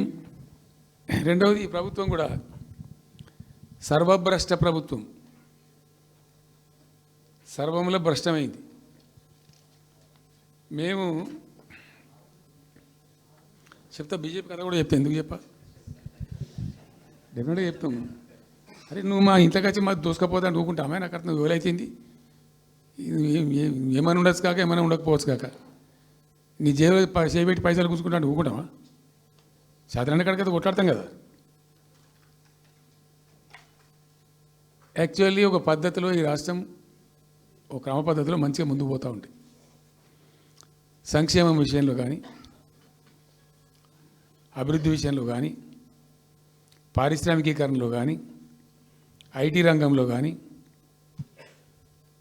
క్రైమ్ తగ్గించడంలో కానీ, లా అండ్ ఆర్డర్ మెయింటైన్ చేయడంలో కానీ ఒక మంచి పద్ధతిలో పోతూ ఉంది. ఇవాళ ఏందండి, జంట నగరాలలో పట్టభాగాలు నడి రోడ్డు మీద హత్యలు జరుగుతున్నాయి. అడిగే దిక్కు లేదు. మానభంగాలు జరుగుతున్నాయి, రేపులు జరుగుతున్నాయి. ఎన్సీఆర్బీ రిపోర్ట్ ప్రకారంగా 20% క్రైమ్ రేట్ పెరిగింది తెలంగాణలో. పీస్ఫుల్ స్టేట్ ఉండే, ఫ్రెండ్లీ పోలీసింగ్ ఉండే, అవన్నీ ముఖ్యమైపోతున్నాయి ఇవాళ తెలంగాణలో. చూస్తున్నాం మేము, మనం పాటించడానికి చూసుకుంటూ, గమనించుకుంటూ, రికార్డు చేసుకుంటూ అని చర్చ చేస్తున్నాం. ఎప్పటికప్పుడు పెరిగిపోయినాయి. వాగ్దానాలు ఏంటంటే వీళ్ళు చేసినాయి? మంచిగా ఉన్న ప్రజలను, మాకు ఓటేసే ఉద్దేశంలో ఉన్న ప్రజలను పచ్చి అబద్ధాలు టెంప్ట్ చేసి, మోసం చేసి, ఈ రాష్ట్ర ప్రజానీకాన్ని మోసం చేసి, దొంగ మాటలు చెప్పి, మాయ మాటలు చెప్పి, అర్రాస్ పాటలు వాడినట్టు వాడినండి. వేలం పాట వాడినట్టు. కేసీఆర్ 10,000 ఇస్తాడు రైతు బంధుకు, మేము 15,000 ఇస్తాం. మహిళలకు 2,500 ఇస్తాం. కేసీఆర్ కళ్యాణ లక్ష్మి ₹1,00,000 ఇస్తాడు, మేము తులం బంగారం కల్పిస్తాం. మీరు పెళ్లిళ్ళు చేసుకోకుండా ఆపుండ్రి. ఇదే ప్రభుత్వం వీళ్ళు చెప్పినటువంటి మాటలు, పెళ్లిళ్ళు చేసుకుంటూ ఆగిపోండి, మీరు నవంబర్లో వేసుకునే బదులు డిసెంబర్లో వేసుకుంటే తులం బంగారం కూడా వస్తుంది. ఉపన్యాసాలలో చెప్పినండి, మా ఉన్నాయి ఆ క్యాసెట్లని. ఇంకేం చెప్పినరు? పెన్షన్ తీసుకునే ముసలి ఎవరైతున్నారో నవంబర్లో తీసుకోకుండా డిసెంబర్లో 4,000 వస్తుంది. తెల్లారే ఇంకేం మాట్లాడిండ్రు? ఏంటిది అది? 2 లక్షల రుణమాఫీ అని నరికిండ్రు. ఉరుకుండ్రి బ్యాంకుల పంట పోయి జల్దీ తెచ్చుకోండి. ఇక ఒక్కటి కాదు, అట్లా అర్రాస్ పడబడినట్టే. చివరికి విద్యార్థులకు, పాపం పేద విద్యార్థులకు ఇండియా ఒక స్కూటీలు కాదా బాబు, చాలా ఉన్నాయి. శాంతాడంత లిస్ట్ 420 హామీలని చాలా ఉన్నాయి. నేను కొన్ని హైలైట్ చేసి చెప్తున్నాను. టెంప్ట్ చేయడంలో, ఫర్ ఎగ్జాంపుల్ ఇప్పుడు ఇండియా మొత్తంలో ఎక్కడ ఇయ్యరండి. మేము మొత్తం కూడా 100% సమ్మిళితమైన అభివృద్ధితో మేము ముందుకు పోయినాం. ఇట్లా ఏకపక్షంగా ఏకోన్ముఖంగా పోలే. మేము ఆల్ ఫ్రంట్స్ కవర్ చేయాలని చూసినాం. పేద పిల్లలు ఉంటారు, వాళ్ళకి పాపం విదేశీ విద్య లేక సీట్ వస్తుంది, చదువుకోవాలని ఆశపడతారు, పోలేరు. వ్యక్తిగతంగా మమ్మల్ని అడిగితే మేము పార్టీగతంగానో వ్యక్తిగతంగానో చేసేది కొంతమేరకు. పాలసీగానే ఎందుకు చేయకూడదని చెప్పి ఆలోచించి 20 లక్షల రూపాయలు ఇచ్చింది. ఎస్సీ ఎస్టీ పిల్లలు పోతే వాళ్ళకి అంబేద్కర్ పేరు అని పెట్టినాం. బీసీ అమ్మాయిలు పోతే వాళ్ళకు జ్యోతిబా పూలే అని పేరు పెట్టినాం. రకరకాలుగా మొత్తం మీద వాళ్ళకి 20 లక్షల రూపాయలు ఇచ్చినాం. అంటే ఎట్లాంటి ఇష్టం వచ్చినట్టు అది కూడా పెంచుతాం. కేసీఆర్ 10 లక్షలు ఇస్తే మేము 12 లక్షలు ఇస్తాం. దళిత బంధు ఇట్లా ఎన్నండి ఇష్టం వచ్చిన అంటే నోటికి మొక్కాలిగా. అది కూడా 100 రోజుల లోపలనే ఇస్తాం. ఆ కార్డులు వంచుడు, సంతకాలు పెట్టి బాండ్ సంతకాలని ఇంటింటి కార్డులు వంచి మొత్తం చెడగోపం పెట్టారు. దిక్కుమాలిన దరిద్రం అంతా నెత్తిన పెట్టి కంప్లీట్ ప్రజలను టెంప్ట్ చేసి ఇలా వడ్లు కొంటలేరండి. సన్నాలు మొత్తం బట్టలు ప్రతి ధాన్యానికి లిస్టు పెద్ద లిస్టు శాంతాడంత లిస్టు. ఇక కందులకింత, మినుములకింత, పసుపుకింత, పప్పుకింత, మొక్కజొన్నకింత, అన్నిటికీ 500 బోనస్. అన్నిటికీ ఏమి దేనికి దిక్కు లేదు. పత్తి కొనే దిక్కు లేదు, వడ్లు కొనే దిక్కు లేదు. ప్రైవేట్గా అమ్ముకుంటారు, దోపిడికి గురి అమ్ముకుంటారు పాపం. ఏడ్చుకుంటా కన్న నీళ్ళు కుక్కుంటా. చివరికి వస్తే యూరియా సప్లై చేసే తెలివితేటలు లేవానండి. మా గవర్నమెంట్ ఉన్నప్పుడు రైతులు గ్రామాలలో ఒక ఆటో రిక్షాకి డబ్బులు ఇచ్చి 10 బస్తాలు తెచ్చి బాబు అంటే తెచ్చి ఇక్కడ పడేసిపోతుండే వాడు పొలం కాడ. ఇవాళ రైతులు రోజుల తరబడి, గంటల తరబడి చెప్పులు పెట్టి, బీఆర్ఎస్ లేకముందు చెప్పుల లైన్లు ఉండే, బీఆర్ఎస్ ఉన్న రోజులు చెప్పుల లైన్లు మాయమైనవి. మళ్ళీ ఇప్పుడు కాంగ్రెస్ రాగానే మళ్ళీ ఇప్పుడు చెప్పుల లైన్లు స్టార్ట్ అయిపోయినాయి వరుస పెట్టి. మళ్ళీ ఇప్పుడు ఏందో యాపో బోపో తెచ్చిండ్రు, అది ఒత్తితే నడచలేదు, పిక్తలేదు. అది ఏ ఎరువు బస్తాకు యాప్ ఎందుకైనా నాకు అర్థం కాదు.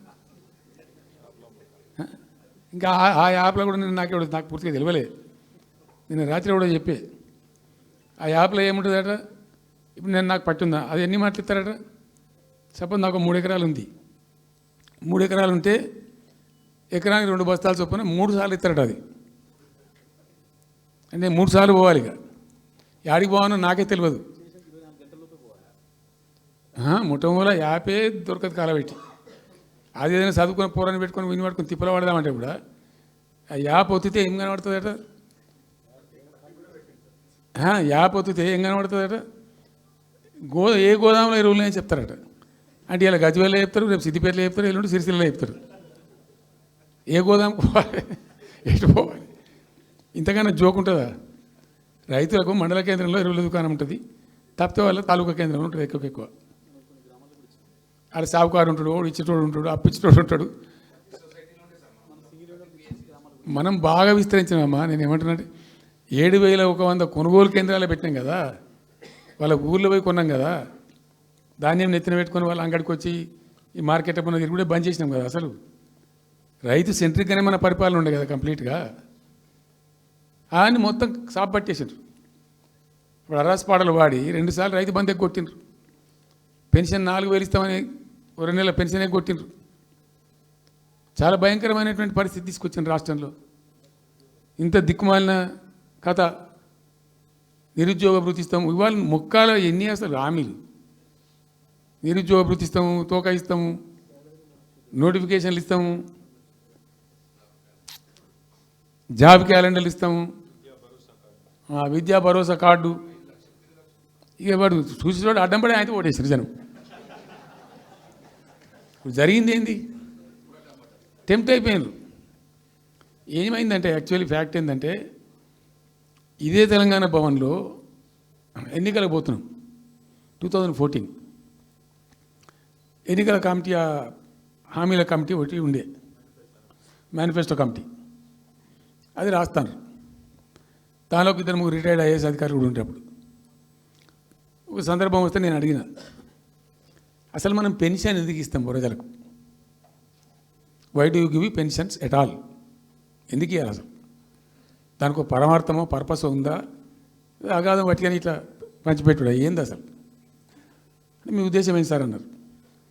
అనుకోకుండా దురదృష్టవశాత్తు కొందరు డెస్టిట్యూట్స్ అవుతారు, కొందరు ఫిజికల్ హ్యాండిక్యాప్డ్ అవుతారు.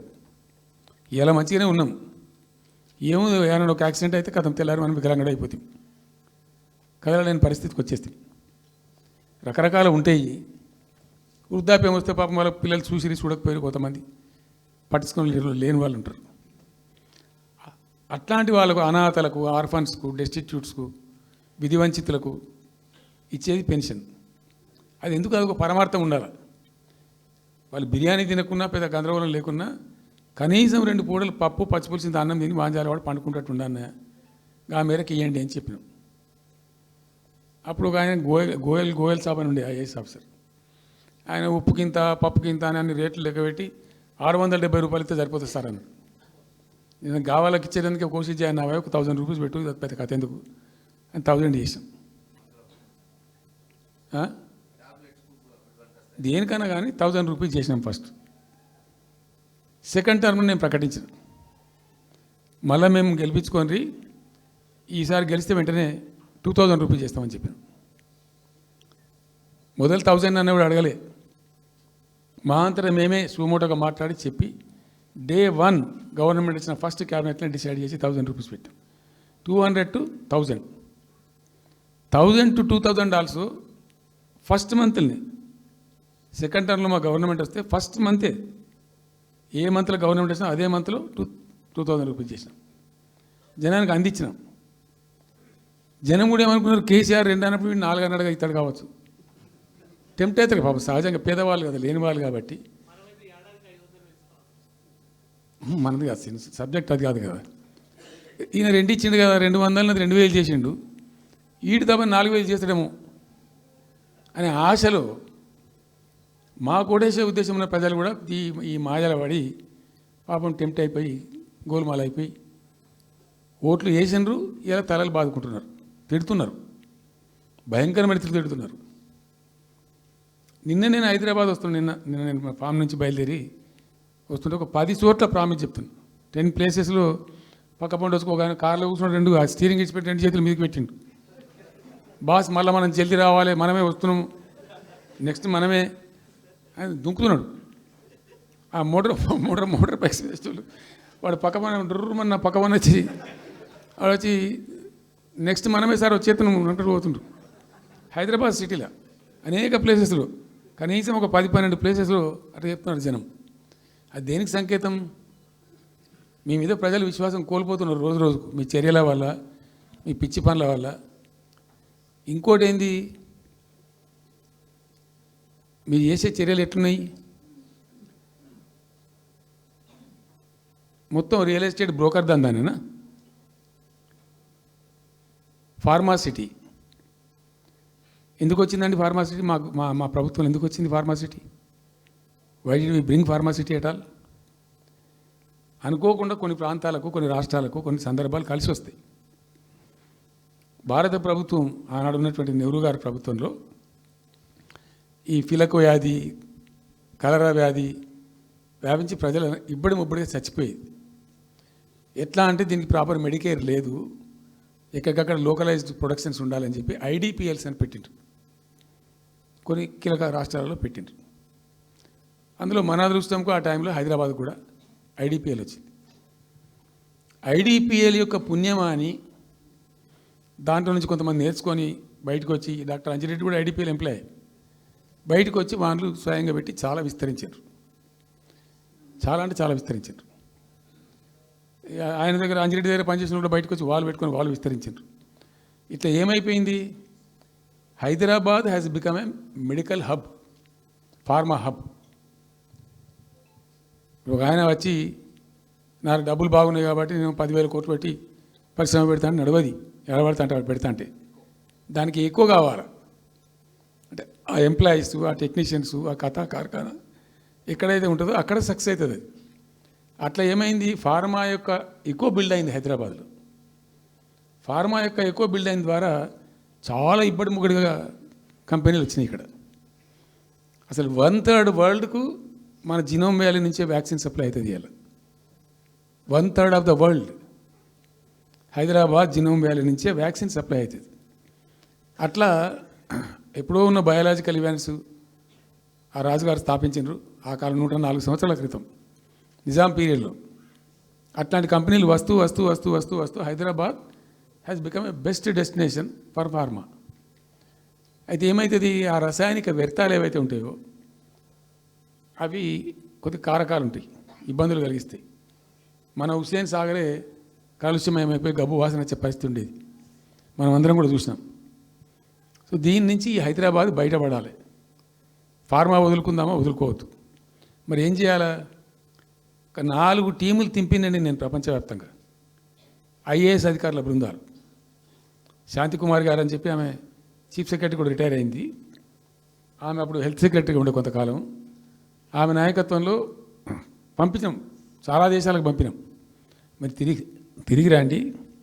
ఇప్పుడు ఏమైంది, మందులు లేని ప్రపంచాన్ని ఊహించలేం, మందులు కావాల్సిందే. మందులు తయారు చేసే సందర్భంలో తప్పకుండా కొంత వేస్టేజ్ ఉంటుంది. ఆ వేస్టేజ్ని ఎట్లా మేనేజ్ చేయాలి అని తెలివి కావాలి. సింపుల్ ఎగ్జాంపుల్ చెప్పండి, మన ఇంట్లో కిచెన్లో కూడా డైలీ వేస్ట్ ఉంటుంది, కానీ చాలా నీట్గా పెట్టుకుంటాం మనం దాన్ని. ఆ వేస్ట్ డిస్పోజ్ చేస్తాం, కిచెన్లోనే ఉంచితే చచ్చిపోతాం కాబట్టి ఆ భయానికి క్లీన్ పెట్టుకుంటాం, మన ఓన్ కిచెన్ కాబట్టి. ఎగ్జాక్ట్లీ ఎట్లయితే కిచెన్ క్లీన్ పెడతారో వాటిని కూడా అట్లా క్లీన్ పెట్టాలి. అది ఒక ఫార్మా కంపెనీ ముందు నుంచి మనం పోతున్నాం అనుకోండి, మన దగ్గర అయితే వాసన వస్తుంది, మనకు తెలుస్తుంది ఇదేదో మెడిసిన్ తయారు చేసే కంపెనీ అని. వేరే దేశాలలో అట్లా లేదు, యూరోప్లో లేదు, యూఎస్లో లేదు, చాలా దేశాల్లో లేదు, చైనాలో లేదు, అసలు గొట్టం నుంచి పొగరాదు. సో మనం మాత్రం టెక్నాలజీ మనం పెట్టుకోలేమా, పెద్ద ఇష్యూ అని చెప్పి ఐఏఎస్ అధికారుల బృందాలను తింపిన నేను అనేక దేశాలకు తింపి పంపించి, హైదరాబాద్లో ఫార్మా ఉంది కాబట్టి హైదరాబాద్ యొక్క లార్జర్ ఇంట్రెస్ట్లో ఫ్యూచర్ దృష్ట్యా ఫార్మాను కాపాడుకోవాలి, ఆ ఎక్కువ పోనీయద్దు, ప్లస్ ఈ కాలుష్య భారం నుంచి ప్రజలను రక్షించుకోవాలి. ఎట్లా అంటే జెడ్ఎల్బి అని వచ్చింది, జీరో లిక్విడ్ బేస్ అని. ఆ డిశ్చార్జ్ ఏదైతుంటుందో దాన్ని మొత్తం జీరో లిక్విడ్ చేస్తారు, కాలుష్యం కాదు, ఏం చెడిపోదు, వీళ్ళకి ఇబ్బంది ఉండదు. అది ఇంటర్నేషనల్ లెవెల్లో సక్సెస్ఫుల్గా ఉంది, సక్సెస్ఫుల్గా జరుగుతుంది. అమెరికాలో ఉన్నాయి చాలా కంపెనీలు, యూరోప్లో ఉన్నాయి, ఇంకా చాలా చోట్ల ఉన్నాయి. అవసరం, ప్రతి దేశానికి అవసరమే. అయితే మనం ఆ సిస్టమ్ పెట్టుకోవచ్చు కదా అని చెప్పి ఒక ఫార్మా యూనివర్సిటీ కూడా పెడదాం దానిలో అని చెప్పి ఫార్మా ఇండస్ట్రీ తెచ్చినాం. 2 హెలికాప్టర్లు తీసుకొని ఆ ఫార్మా బిజినెస్ మెన్ ఎలా అవుతుంటారో వాళ్ళని నేనే స్వయంగా పెట్టుకుని పోయి ఆ ముచ్చర్ల కాడికి పోయి తీసుకుపోయి చూపించి ఈ ప్లేస్ బాగుంటుంది కదా అంటే బాగుంటుందని చెప్తే దాన్ని ఫైనల్ చేసి చాలా కష్టపడి 5-6 సంవత్సరాలు పర్సూ చేసి రైతాంగంతో ఘర్షణ పడకుండా ఒక 20,000 ఎకరాలు పెట్టుకొని చేస్తే 14,000 ఎకరాల పైచీలకు వరకు 14,000 నెట్ వచ్చింది ప్రభుత్వానికి. 14,000 acres already acquired by government. చాలా ఎంఓయూలు జరిగినాయి, అన్నీ జరిగినాయి, మన లోకల్ వాళ్ళు రెడీ ఉండి. అయితే పర్టికులర్లీ జీడిమెట్ల, చర్లపల్లి వీళ్ళు ఏమన్నారంటే, సార్ మాకు ఆల్టర్నేటివ్ స్థలం మంచిగా ఇస్తే మేము అక్కడికి వెళ్ళిపోతాం, ఈ బాధ మాకెందుకు, ప్రజలతో కూడా ఈ బదనాం ఎందుకు, ఆడ పెట్టుకుంటాం. పెట్టి కామన్ అఫ్లుయెంట్ ప్లాంట్స్ పెట్టి ఒక ఐఏఎస్ అధికారిని పెట్టి దాన్ని ప్రభుత్వ నిఘాలోనే ఈ రసాయనాలు వ్యర్థాలను ఇష్టం వచ్చినట్టు పెట్టుబడితట్టు పంపకుండా ఆ నియంత్రణలో జరగాలని చెప్పి పెట్టుకున్నది ఫార్మాసిటీ.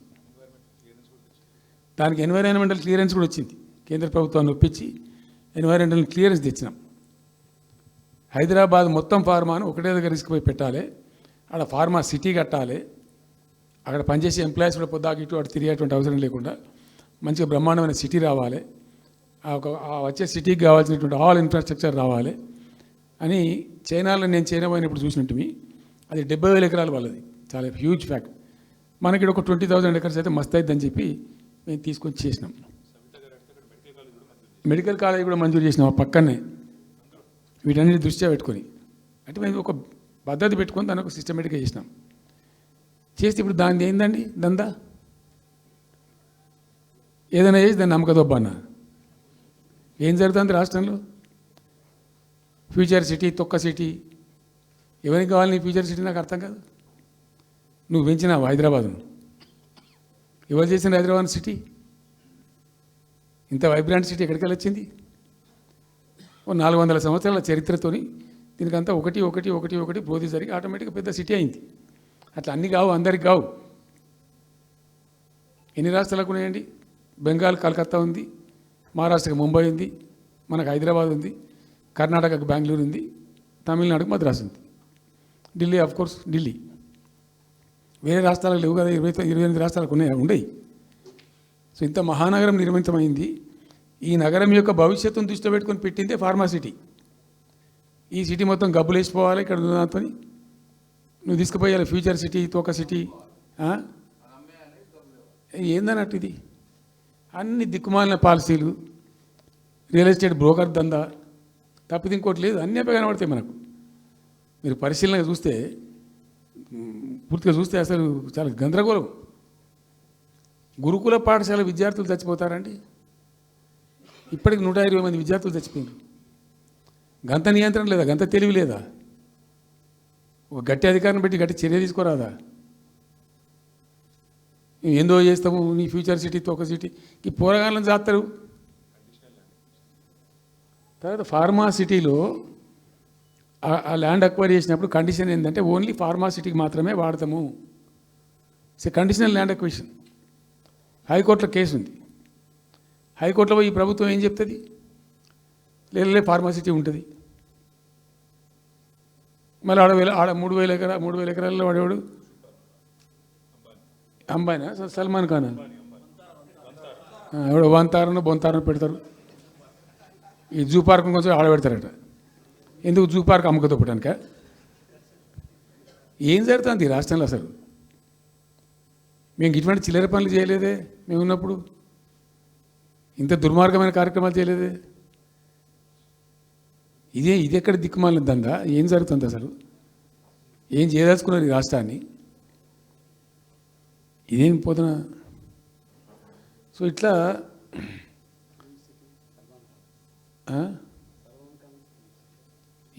అది ఏందో నేను ఒక్కటే మాట్లాడుతున్నానండి. బిజినెస్ మీట్ పెడతాం, ఎంఓయూలు చేసుకుంటాం, ఏ ప్రభుత్వం చేయాల్సిందే. అడ్డగోలు జమాబందీ దానికి లెక్కలేని కథ అంటే ఏందన్నట్టు ఒక హైప్ క్రియేట్ చేసుడు. దీనికి ఆచుడు, దీనికి గురువు చంద్రబాబు నాయుడు.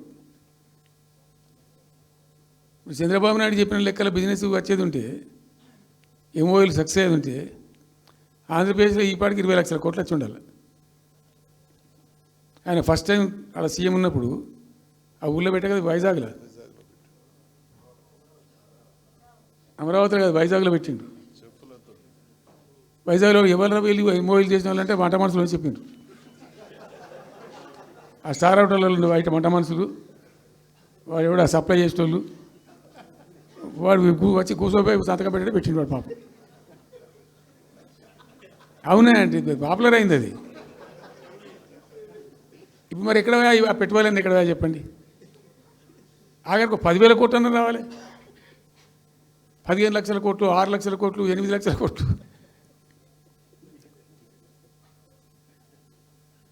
అయితే అప్పుడు తమాషా జరిగింది.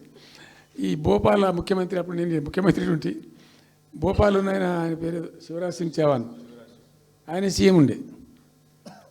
ఆయన ఆ ప్లానింగ్, అదే ఇప్పుడు నీతి ఆయోగ్ ఉంది కదా, దానిలో సబ్ కమిటీకి ఆయన చైర్మన్. నేను భోపాల్లో పెడతా బాయ్సాబ్ జర వచ్చిపోను అని ఖచ్చితంగా ఊరికే బతిమాలితే, ఫోన్ల మీద ఫోన్లు చేస్తే ఏం భోపాల్ లేవా మీరు చూసుకొని అంటే, లేదు సార్ నువ్వు తప్పకుండా రావాలంటే సరే అని పోయినండి. అయితే ఆడొక ఇండస్ట్రీ మినిస్టర్ ఉంది, వాళ్ళ గవర్నమెంట్కి ఉంటారు కదా మధ్యప్రదేశ్కు. ఆమె వచ్చి నీ కొడుకు వచ్చి బాగా ఆగమాగం చేస్తానని మమ్మల్ని అంటే, ఎందుకు చేస్తాడమంటే ఆయన అదొకటితోటి మాట్లాడి ఎక్కువ చేసుకుంటుండు బాగా అంటే, నువ్వు కూడా అన్నాడు గట్టిగా చెయ్యి. ఆమె వసుంధర రాజే చెల్లెలు, ఆమె పేరు యశోధర రాజేనా ఏదో అన్నది. అంటే అంతకుముందు ఒక కొద్ది రోజుల ముందే నేను భోపాల్ పోవడానికి ఒక దాదాపు 2-3 మంత్స్ బిఫోరే మోడీ గారు వచ్చిండు. అక్కడ వచ్చి 14 లక్షల కోట్లకు ఎంఓయూ చేసి పడేసారు. ఇది మధ్యప్రదేశ్ గవర్నమెంట్. ఏంటి మొన్న 14 లక్షల కోసం చేసిన కాదమ్మా, మీకు నాకు అర్థం కాదు, నీకేం రాలేదంటావు నువ్వు. ప్రధానమంత్రి మీకు సపోర్ట్ ఉండే, మీకు పార్టీ అయ్యి మీకు మంచిగా నీకు ఇంత లాభం ఉంది అంటే, ఓ సో బోగసాయి సాబా ఆమె నేను అతను ప్రామిస్ చెప్తాను. నేను ఐ షాక్డ్. అది వచ్చేదా పోయేదా సార్ వాటిగా గ్యాసు అంటే, ఈ గ్యాసులు ఎవరిని మోసం చేయడానికి ఇంత వంచిస్తారా ప్రజలను? నికరంగా వస్తే పెట్టుబడులు రావాలి కదా, కనబడతాయి కదా. ఆ పెట్టుబడులు వస్తే లాభాలు జరుగుతాయి, ఉద్యోగాలు వస్తాయి, ఫ్యాక్టరీలు వస్తాయి, అడిషనల్ ఇన్కమ్ జనరేట్ అవుతుంది, స్టేట్ గవర్నమెంట్కి జిఎస్టీ పెరుగుతుంది. ఏం లేదు, వాటిదే గ్యాసు. మొన్న వీలైతే చెప్పి 5 లక్షల, నువ్వు కొంచెం తగ్గించి చెప్తున్నావు. నేను పేపర్లో చూసింది 575.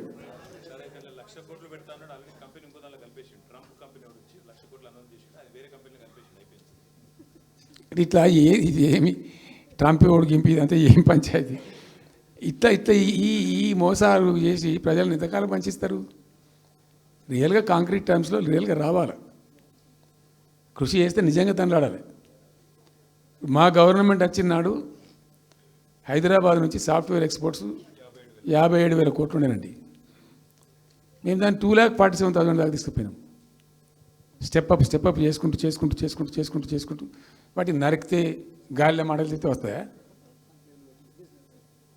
మేము బిజినెస్ మీట్లు పెట్టలే, కాంక్లేవ్లు పెట్టలే, ఏమి లేదు, పరదాలు కట్టలే.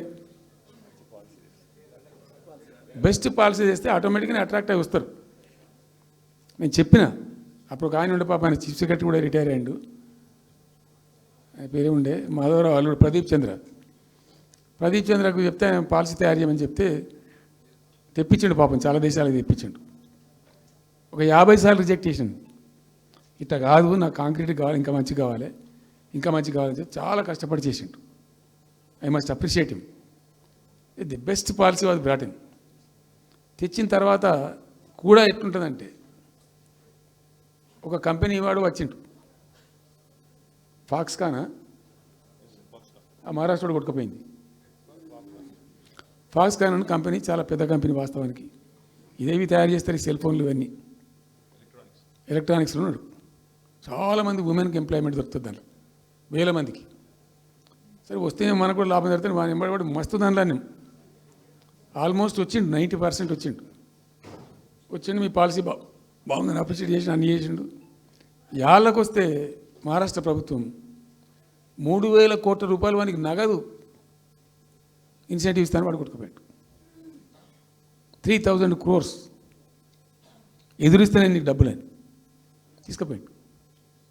అప్పుడు మనకు అంత కెపాసిటీ లేకుంటే సరే రియల్ ట్రై చేస్తే, కాంపిటీషన్ ఉన్నప్పుడు ట్రై చేస్తే కొన్ని సందర్భాలు జరుగుతాయి, కొన్ని జరిగాయి. ఉన్నట్టు తెలుసు, కట్టండి కదా, నడుస్తుంది కదా, ఫ్యాక్టరీ స్టార్ట్ కూడా అయింది కదా ఆల్రెడీ. సో అట్లా రియల్ ఎఫర్ట్ చేస్తే కొంత జరిగేటువంటి ఆస్కారాలు ఉంటాయి. ఇప్పుడు వెల్స్పన్ కానీ, వరంగల్లో వస్తున్నటువంటి మెగా టెక్స్టైల్ పార్క్లో కైటెక్స్ కానీ, చాలా వాళ్ళు ఎంబడివాడి తనలాడి తిప్పలవాడి అది చేసి పట్టుకొస్తే ఓటి సమకూరుకుంటూ పోతుంటుంది. కానీ వట్టి హైప్ క్రియేట్ చేసి మందిని మోసం చేసి ఎన్ని రోజులు ఇస్తుంది? ఆత్మవంచన, ప్రజావంచన. ఏమైనా వస్తుందిరా బాబు అంటే ఏమి రాదు. ఈ గ్యాస్ల ప్రజలను పెట్టి ఇప్పుడు ఇస్తాన 2,500 దిక్కులేదు మహిళలకు, 1 కోటి మంది మహిళలను కోటీశ్వర్లను చేస్తాం. కాంగ్రెస్ మంత్రులంతా ఒకటే పాట పాడు, ఏమి ఎట్లా చేస్తావా 1 కోటి మంది మహిళలను కోటీశ్వర్లను? నీ దగ్గర ఉంటేనా? ఉన్న రెవెన్యూ పీకింది రాష్ట్రాన్ని, లోపలికి అయిపోయింది. మేము ఉన్నప్పుడు గ్రోత్లో 50% లేదు. అసలు మీ గ్రోత్ గురించి అవగాహన ఉందా?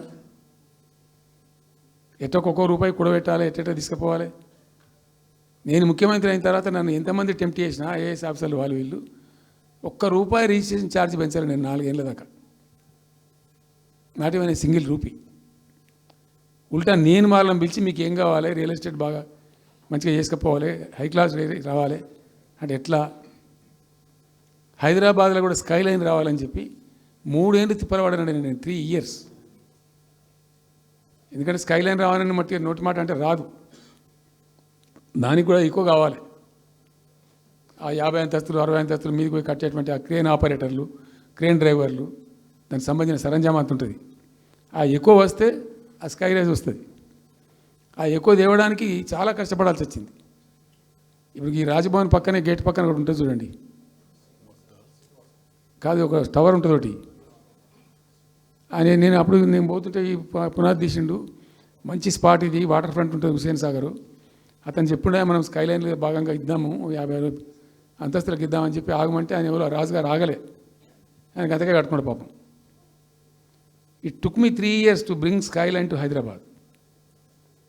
మేము ఒక పద్ధతికి పోయినాం, సిస్టమ్ చేసినాం, ఓపికతోని చాలా సిన్సియర్గా మంచి పద్ధతితోని వాళ్ళతో డిస్కస్ చేసుకుంటూ మాట్లాడుకుంటూ ఒక క్రమ పద్ధతిలో పోయినాం. గట్టుంటుంది పద్ధతి. కానీ 4 ఫీజు తీసినాం, 4 10% ఏదో ఫీజు ఉండే. తర్వాత ఆర్డీఓ ఆఫీస్కోవాలి సార్, ఈ ఫీజు ఏమో కానీ ఆ ఫీజు ఎక్కువ అవుతుందని వాళ్ళు చెప్పారు. అది తీసేవతల పడేసినాం. అది తీసేసినాం, ఆర్డీఓ దగ్గర పోయే అవసరం లేకుండా కూడా చేసినాం. ఇప్పుడు అదొక ఫీజు. ఆ ఫీజుతో ఏమైంది, ఆయనతో పీకింది. హైదరాబాద్ రియల్ ఎస్టేట్ గంగలు కలిసింది. మేమేమో ఆనాడు నిజంగా చెప్తున్నా, చాలా సంతోషంగా చెప్తున్నాను నేను, భూముల ధరలు పెంచినాం తెలంగాణలో. ప్రజా ఆస్తులు పెంచినాం, ప్రజా ఆస్తుల యొక్క విలువ పెంచినాం. 4 ఎకరాల నుండి ధీమాతో ఉండే తెలంగాణలో కొద్దిగా డాంబర్ రోడ్డు అంటుకునే 4 ఎకరాలు ఉన్నాడు, 50 లక్షల కాడికి అమ్మితే నాకు 2 కోట్ల శ్రీమంతుడు అని చెప్పుకున్నాడు కాలర్ ఎగరేసుకొని. ఇవాళ ఏమైనాయండి భూముల ధరలు? కుప్ప కూలిపోయినాయి. ఇంట్లో అమ్మాయి పెయింట్ ఉంటే ఒక ఎకరం అమ్మి చేద్దాం అనుకుంటే కొనే దిక్కులే సరని కళ్ళకు నీళ్ళు పెట్టుకుంటారు ప్రజలు. ఇవాళ లేదు, ఒక ఎకరా కూడా అమ్ముడు పోతలేదు, ఇప్పుడు కొంటలేడు. దిక్కు లేకుండా అమ్ముకుంటే ఇష్టం వచ్చిన అడ్డమైన ధరలకు అమ్ముకోవాలి. సో ఈ అరాకిరి మాటలు చెప్పి అడ్డమైన హామీలన్నీ ఇచ్చి నీకు చేసాదగాక కేవలం రాజకీయ అధికారమే మా లక్ష్యం అనే పద్ధతిలో ఇచ్చి ఇలా ప్రజలను వంచి అటు రైతాంగాన్ని నడిపిస్తున్నారు, పేద ప్రజలు నడిపిస్తున్నారు, పేద విద్యార్థులు నడిపిస్తున్నారు, రిటైర్డ్ ఎంప్లాయీస్ నడిపిస్తున్నారు. పచ్చి అబద్ధాలు. కేసీఆర్ చేసిన అప్పులకు వడ్డీలు కట్టలేకపోతున్నావా? కావు ఉతికింది కదా, ఈ చెంప ఆ చెంప వాయించింది కదా. ఎంత కడుతున్నారు? తీసుకున్న అప్పులు ఏంటంటే 2,90,000 కోట్లు మొత్తం కలిపి అని చెప్పాను కదా చాలా స్పష్టంగా. సో ఇట్లా ఇవన్నీ వాస్తవాలు ఒక పక్కకుంటే అన్ని అబద్ధాలు చెప్పుకుంటూ ఇష్టం వచ్చినట్టు మాట్లాడుకుంటూ ఇక నన్ను ఇచ్చడానికైతే వాళ్ళ నోరు మొక్కాలిగా. ఎప్పుడో సందర్భంలో కోపం వచ్చి ఒకటి తిట్టినామంటే ఒక మనిషిని మాట వేరు. పొద్దా కాదే కదా నా కేసీఆర్ చచ్చిపోవాలి మాట్లాడినప్పుడల్లా ఎక్కడైనా మాట్లాడు, ఏ సందర్భంలో మాట, నువ్వు కాలేజీలో మాట్లాడు, లేకపోతే ఇంకో కాడ మాట్లాడు, స్కూల్ పిల్లల కాడ మాట్లాడు. గింత అక్కసు ఉంటుంది మనుషులకు, అది కరెక్ట్ అవుతుందా? సో ఇష్టం వచ్చిన పద్ధతులు, మాటలు, ఇష్టం వచ్చిన దుర్మార్గ ప్రచారాలు, అన్ని పచ్చి అబద్ధాలు నోరు తెరిస్తే. రియాలిటీ వేరుంది, జరుగుతున్నది వేరున్నది, అన్ని రికార్డ్ అవుతున్నాయి, ప్రజలలో అన్ని గమనిస్తున్నారు. సో కాబట్టి ఏదేమైనప్పటికీ పాలమూరు రంగారెడ్డి ఎత్తిపోతల పథకం విషయంలో ఎట్టి పరిస్థితుల్లో రాజీ పడం. ఈ ప్రభుత్వాన్ని నిద్రపోనీయం, కేంద్ర ప్రభుత్వాన్ని కూడా నిద్రపోనీయం. మా హక్కుల పరిరక్షణకు ఒక డ్రాప్ తక్కువైనా కూడా at any cost, at whatever cost, TRS పుట్టిందే తెలంగాణ ప్రజల కోసం. తెలంగాణ ప్రజలకు ఒక నొక్కు పడుతుంటే మౌనం పాటించలేం. మీరు ఏం ఊరుకో ఏం చేసుకో. నాకు ఇన్ఫర్మేషన్ వచ్చింది, మీటింగ్ జరుగుతుంటే మరి 4 గంటలకు అయిపోవాలి లెక్క ప్రకారం. It was extended. 5 గంటలకే ఉత్తమ్ కుమార్ రెడ్డి ప్రెస్ మీట్ పెట్టిండు. మీకు కూడా వచ్చి ఉంటుంది ఇన్విటేషన్. ఎందుకు కేసీఆర్ కాగానే మనం ఇంకొక వరుస మళ్ళీ మురగాలి చిట్ చాటు, అది కూడా ఎందుకు మొరగడానికి? ఆ మొరుగుడుకు వాల్యూ ఉంటుంది. So thank you so much. ఈరోజు నేను ఏమంటున్నాను, మీతో ఒక request, Rahul, don't be hasty. ఇవాళ I'm only restrict my self to Palamuru ఎత్తిపోతల పథకం. అది డైల్యూట్ అవుతుంది కాబట్టి ఇలా చెప్పాను. నేను ఉంటున్నా, మీకు అందుబాటులో ఉంటుందిగా. I'm on the field now. కాబట్టి మీకు please here me. You have to excuse me today. దానికే నేను రిస్ట్రిక్ట్ అవుతాను. ఇవాళ any question, 100 questions you put me, I will give you answer tomorrow or day after, any time. Thank you.